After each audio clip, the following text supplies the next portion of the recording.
Hello everyone, మనం ఈ రోజు బుక్ తో ఒక క్రాఫ్ట్ చేద్దాం. దానికి ఎన్ని ఎక్కువ పేజెస్ బుక్ ఉంటే అంత బాగుంటుంది. కాబట్టి ఎక్కువ పేజెస్ ఉన్న బుక్ ని తీసుకోండి. తీసుకున్న తర్వాత ఆ బుక్ ని ఫస్ట్ పేజ్ నుంచి మనము ఒక ట్రయాంగిల్ పైన ట్రయాంగిల్ ఫోల్డ్ చేసిన తర్వాత కింద నుంచి కూడా మళ్ళీ ట్రయాంగిల్ ఫోల్డ్ చేయాలి. ఆ 2 ట్రయాంగిల్స్ అయిపోతాయి.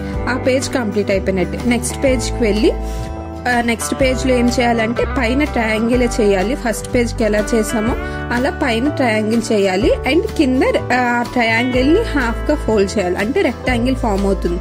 మీకు వీడియోలో చూస్తే క్లియర్గా అర్థమవుతుంది. అలా ట్రయాంగిల్ని హాఫ్గా ఫోల్డ్ చేస్తే ఒక కింద చిన్న రెక్టాంగిల్ అవుతుంది. దాంతో ఇలాగా అన్ని పేజెస్ కి చేయాలి. ఒకటి పైన కింద ట్రయాంగిల్ చేయాలి, రెండోది పైన ట్రయాంగిల్ చేసి కింద రెక్టాంగిల్ చేయాలి. అలా మనం అన్ని పేజెస్ కి చేసుకోవాలి. అలాగే చేస్తే మనకి ఇలాగా ఫామ్ అవుతుంది. ఇలాగైన తర్వాత ఇప్పుడు మనము చూడడానికి లుక్ అన్నది బాగానే ఉంటుంది. ఒకటి పైకి ఒకటి కిందకున్న ఏం ప్రాబ్లం ఉండదు, చూడడానికి బాగానే ఉంటుంది. ఇప్పుడు లాస్ట్లో కవర్ ఉంటుంది కదా, ఆ కవర్ని కూడా ఫోల్డ్ చేద్దాం. ఇప్పుడు ముందు పేజ్ అన్నది మనకి పైన ట్రయాంగిల్ కింద రెక్టాంగిల్ ఫామ్ అయింది. కాబట్టి మనం లాస్ట్ పేజ్ ఏం చేద్దామంటే పైన ట్రయాంగిల్ కింద ట్రయాంగిల్ చేయాలి. ఇది చేయడం అన్నది కొంచెం డిఫికల్ట్గానే ఉంటుంది. ఎవరైనా హెల్ప్ తీసుకోండి, లేకపోతే ఒకళ్ళమైనా చేసేయచ్చు, పర్వాలేదు.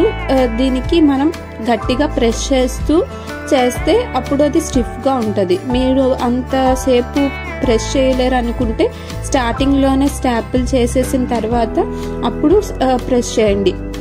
అలా ప్రెస్ చేసేస్తే అప్పుడు అది మూవ్ అవ్వకుండా ఉంటుంది. అది అసలు రాకుండా ఉంటుంది, టైట్గా ఉంటుంది. ఆ తర్వాత మనము ఈ కవర్ని ఆ కవర్ని రెండింటిని కలిపి స్టాపుల్ చేసేయండి. స్టాపుల్ చేసేస్తే అప్పుడు అది స్టాండ్ అవ్వడానికి బాగుంటుంది.